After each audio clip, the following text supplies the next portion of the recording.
सोमवार व्रत की विधि। नारद पुराण के अनुसार सोमवार व्रत में व्यक्ति को प्रातः स्नान करके शिव जी को जल और बेलपत्र चढ़ाना चाहिए तथा शिव गौरी की पूजा करनी चाहिए। शिव पूजन के बाद सोमवार व्रत कथा सुननी चाहिए। इसके बाद केवल एक समय ही भोजन करना चाहिए। साधारण रूप से सोमवार का व्रत दिन के तीसरे पहर तक होता है, मतलब शाम तक रखा जाता है। सोमवार व्रत 3 प्रकार का होता है: प्रति सोमवार व्रत, सौम्य प्रदोष व्रत और 16 सोमवार का व्रत।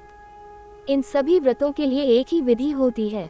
व्रत कथा। एक समय की बात है, किसी नगर में एक साहूकार रहता था। उसके घर में धन की कोई कमी नहीं थी, लेकिन उसकी कोई संतान नहीं थी। इस कारण वह बहुत दुखी था। पुत्र प्राप्ति के लिए वह प्रत्येक सोमवार व्रत रखता था और पूरी श्रद्धा के साथ शिव मंदिर जाकर भगवान शिव और पार्वती जी की पूजा करता था।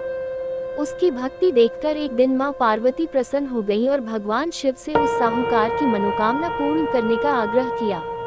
पार्वती जी की इच्छा सुनकर भगवान शिव ने कहा कि हे पार्वती, इस संसार में हर प्राणी को उसके कर्मों का फल मिलता है और जिसके भाग्य में जो हो उसे भोगना ही पड़ता है। लेकिन पार्वती जी ने साहूकार की भक्ति का मान रखने के लिए उसकी मनोकामना पूर्ण करने की इच्छा जताई।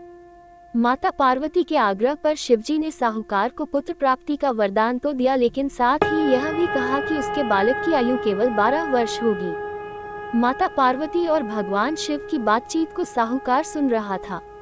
उसे ना तो इस बात की खुशी थी और ना ही दुख। वह पहले की भांति शिवजी की पूजा करता रहा। कुछ समय के बाद साहूकार के घर एक पुत्र का जन्म हुआ। जब वह बालक 11 वर्ष का हुआ तो उसे पढ़ने के लिए काशी भेज दिया गया। साहूकार ने पुत्र के मामा को बुलाकर उसे बहुत सारा धन दिया और कहा कि तुम इस बालक को काशी विद्या प्राप्ति के लिए ले जाओ और मार्ग में यज्ञ कराना। जहाँ भी यज्ञ कराओ वहाँ ब्राह्मणों को भोजन कराते और दक्षिणा देते हुए जाना।